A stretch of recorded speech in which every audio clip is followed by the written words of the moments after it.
बोलो जयकारा बोल मेरे श्री गुरु महाराज की जय। सभी गुरुमुख प्रेमियों से सप्रेम जय सच्चिदानंद। सभी गुरुमुख प्रेमी श्री परमहंसों की सुंदर लीलाओं का श्रवण करते रहे हैं, आनंद प्राप्त करते रहे हैं, कर रहे हैं और करते रहेंगे। श्री श्री 108 श्री तृतीय पातशाही गुरु महाराज जी की एक सुंदर लीला का वर्णन इस प्रकार है कि श्री गुरु महाराज जी समय समय पर शहर शहर नगर नगर कृपा फरमाकर श्री आनंदपुर के कार्यों को भी देख रेख करते थे और इसी प्रकार देख रेख करते हुए दूसरे स्थानों पर जन कल्याण के हेतु भी आप कृपा फरमाते थे। एक बार 1953 में आप राजस्थान की ओर पधारे। छबड़ा, गुग्गर, कोटा से होते हुए अजमेर पहुंचे। अजमेर में आपके कृपा फरमाने पर वहां जयपुर की संगत आप जी के दर्शनों के लिए आई हुई थी। सत्संग का लाभ प्राप्त कर रही थी और उसी दौरान जयपुर की संगत ने विनय की कि श्री सद्गुरुदेव महाराज जी जयपुर को भी पवित्र करने की कृपा करें। श्री गुरु महाराज जी उन लोगों की नम्रता, श्रद्धा व प्रेम को देखकर कृपा के सागर भगवान ने उनकी प्रार्थना स्वीकार कर ली और 2 दिन के बाद जयपुर पधारने का उन्हें वचन भी दिया। अब जयपुर की संगत व महात्मा परम विवेकानंद जी आपस में सलाह करने लगे कि श्री सद्गुरुदेव महाराज जी के ठहरने के लिए कोई विशाल भवन भी हमें देखना होगा। कोई विशाल भवन हो जहाँ पर जयपुर की संगत एकत्र होकर वहाँ आकर श्री दर्शनों का लाभ उठा सके। तो वहाँ जयपुर में गुरुमुख प्रेमी भवन खोजने लगे। अत्यधिक खोज की और फिर खोजने पर, ढूंढने पर पता चला कि एक सेठ ने एक नई कोठी बनवाई है, पर वो सेठ जो था श्रद्धालु नहीं था और उस सेठ से जयपुर के उन्हीं गुरुमुखों में से एक सत्संगी भगत की पहचान थी, जान पहचान थी सेठ जी से। तो उस गुरुमुख प्रेमी ने सेठ जी के साथ बात की और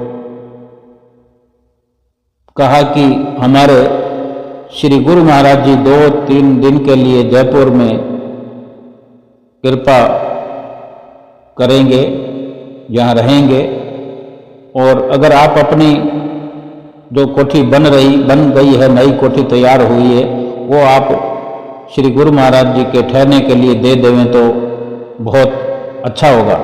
सेठ जी ने कहा अभी तो मैंने उसका उद्घाटन ही नहीं करवाया। तो उन भक्तों ने कहा कि 3-4 दिन बाद करवा लेना।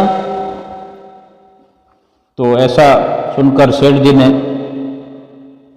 हाँ कह दिया और कोठी भक्तगणों को सौंप दी।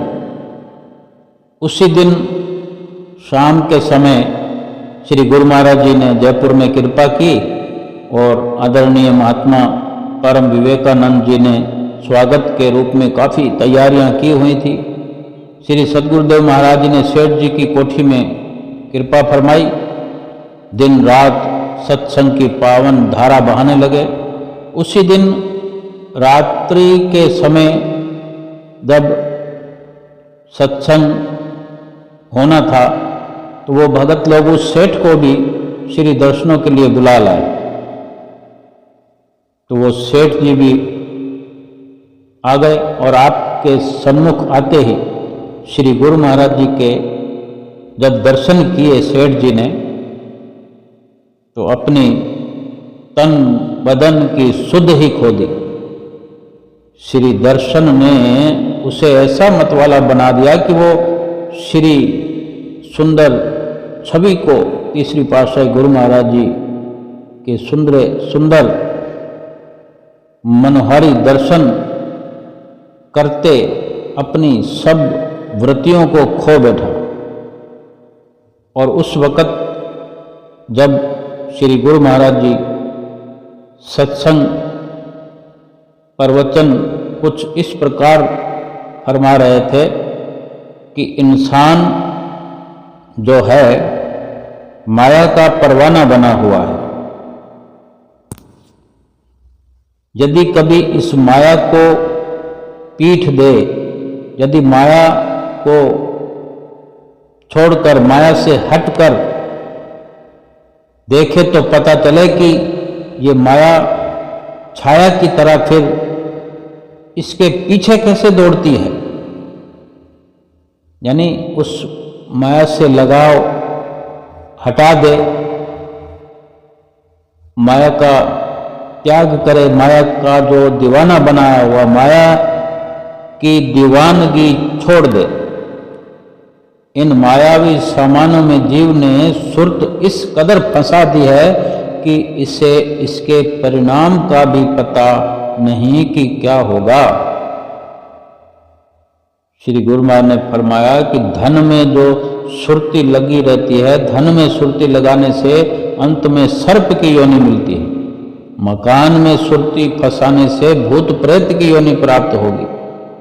यदि सुरती पुत्र में अटकी रह जाएगी तो सुअर का जन्म मिलेगा।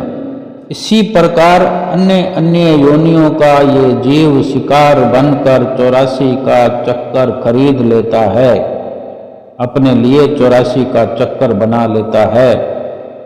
यदि यही सुरती, यही ध्यान तस्वर संत महापुरुषों के दिए हुए सच्चे नाम से जोड़ दे ये जीव, तो अंतिम समय ये सुरती प्रभु के धाम में पहुंचा देगी, जहां पहुंचकर आवागमन के चक्कर से छुटकारा मिल जाता है। परंतु जीव के लिए खुद ऐसा कर पाना कठिन है। संत महापुरुषों की संगत से ही जीव को ऐसा ज्ञान मिलता है। संत महापुरुष जीव को वचनामृत द्वारा सदा सावधान करते हैं। वैसे तो जिस धरती पर संत महापुरुष स्वयं कृपा करते हैं उस धरती का वातावरण निर्मल बन जाता है। उनके पावन वचनामृत श्रवण करने से मन की चंचल वृत्तियां शिथिल हो जाती है। मन स्वयं भक्ति मार्ग को अपना लेता है। संत महापुरुषों की संगत ही जीव के विचारों में परिवर्तन ला सकती है। अतः संत महापुरुषों का समागम बहुत जरूरी है। मनुष्य संत महापुरुषों की संगत प्राप्त करके अपना कल्याण करे और इस प्रकार के सत उपदेश सुनकर ये वचन सेठ जी के मन पर सीधे बाण की तरह लगे। उसने सोचा कि शायद ये जो महापुरुष हैं वो मेरे लिए ही वचन फरमा रहे हैं। संत महापुरुष तो स्वाभाविक ही ऐसे वचन फरमाते हैं जो जीव के संकल्प विकल्पों को मिटा देते हैं। लेकिन सेठ जी को ऐसा लग रहा था। अब जब सत्संग समाप्त हुआ, सब संगत अपने अपने घरों को लौट गई, किंतु सेठ जी वहीं बैठे। सेठ जी के जन्म जन्मांतरों के कलुष पाप जैसे एक पल में ही धुल गए। उसे अपने दिल रूपी दर्पण में जैसे श्री सतगुरुदेव महाराज जी दिखाई देने लगे, अपने अंदर दिखाई देने लगे। संगत के जाने के बाद उसने आपके सुकोमल चरणों में वंदना कर अपने अपराधों की क्षमा मांगी, जो कि वो कोठी देने में हिचकिचाहट कर रहे थे। तो उसे लगा कि ये भी मेरा अपराध था, जो अब उसे भूल का एहसास हो रहा था, तो क्षमा मांगी तथा विनती की कि मैंने यहाँ के भक्तों से कहा था कि अभी मैंने अपनी कोठी का उद्घाटन नहीं करवाया, बिना उद्घाटन के कोठी तुम्हें कैसे दूं? अब मैं अपना विचार प्रकट करता हूँ कि जिन महापुरुषों की वाणियों का पाठ करवा कर मैंने मुहूर्त करवाना था, वे महापुरुष तो आप साक्षात हमारे घर में पधारे हुए हैं, अथवा जिन देवताओं का पूजन करना था उन देवताओं के भी आप देव हैं, जो आज स्वयं आपने यहाँ मेरे घर कृपा फरमाई है। मेरे जैसा भाग्यशाली और कौन होगा भला? आपके श्री दर्शन के लिए हजारों मीलों से प्रेमी आते हैं, उनको भी एकांत में इतना समय आपके श्री दर्शन करने का शायद नसीब नहीं होता होगा जितना मुझे मिल रहा है। आपके श्री दर्शन तथा अमृत वचनों ने मेरा कठोर हृदय मौन की तरह नरम कर दिया है। मैं किस मुख से आपकी महिमा का वर्णन करूं? आप तो साक्षात भगवान हैं। हम जैसे जीवों को आप दिव्य दृष्टि देकर सत्य और असत्य की परख कराने आए हैं। मैं अपने मन की अवस्था को बदला हुआ देखकर स्वयं हैरान हूं कि मेरे विचारों में धरती और आकाश जैसा अंतर इतना जल्दी कैसे आ गया। आप वास्तव में दयालु हैं, आप कृपा के सागर हैं। आप अपनी कृपा दृष्टि से जीव को भक्ति रूपी धन से माला माल कर सकते हैं। सच्चे साहिबा क्या नहीं घर तेरे, घर ता तेरे सब किछ है, जिस देह सो पावही। ये बात आज प्रत्यक्ष मैंने देख ली कि मेरी जीवा में ये शक्ति नहीं कि आपकी महिमा का गायन कर सकूं। धन्य है गुरुदेव। उसने श्री सतगुरुदेव महाराज जी से नाम दीक्षा भी ली और कृत हो गया, और उसने अपने सभी संबंधियों से ये समाचार दिया कि मेरी कोठी का उद्घाटन बड़ी धूमधाम से हो गया है। उसने फिर उस कोठी का उद्घाटन कभी दोबारा न कराने का संकल्प लिया और कभी करवाया भी नहीं। इतना प्रताप है एक पल की श्रेष्ठ संगत का। यदि जीव निरंतर संत महापुरुषों की संगत करता रहे तो कितना लाभ होगा, इसका अनुमान कहाँ लगाया जा सकता है। जब आप नित्य प्रति पावन सत्संग की गंगा में सर्वसाधारण को मदन कराकर 4-5 दिन वहाँ रहकर श्री गुरु महाराज जी श्री आनंदपुर के लिए प्रस्थान करने लगे, तो सेठ जी ने 1-2 दिन और रहने का विनम्र आग्रह किया और ये विनती भी की कि हे दीनदयाल, हम जीवों के अवगुणों को न निहारते हुए इस भवन को अपना ही समझकर यहाँ पधारने की कृपा करते रहिएगा। ये मेरी हार्दिक अभिलाषा है। आप उस स्थान को कृतार्थ कर और आशीष से उसके दामन को भरकर फिर वहाँ से श्री आनंदपुर में पधारे। और ऐसा श्री परमहंसों का हमसे प्यार है, जो इस प्रकार लीलाएं रचते हैं और हमारा लोक और परलोक संवार देते हैं। बोलो जयकारा बोल मेरे श्री गुरु महाराज की जय।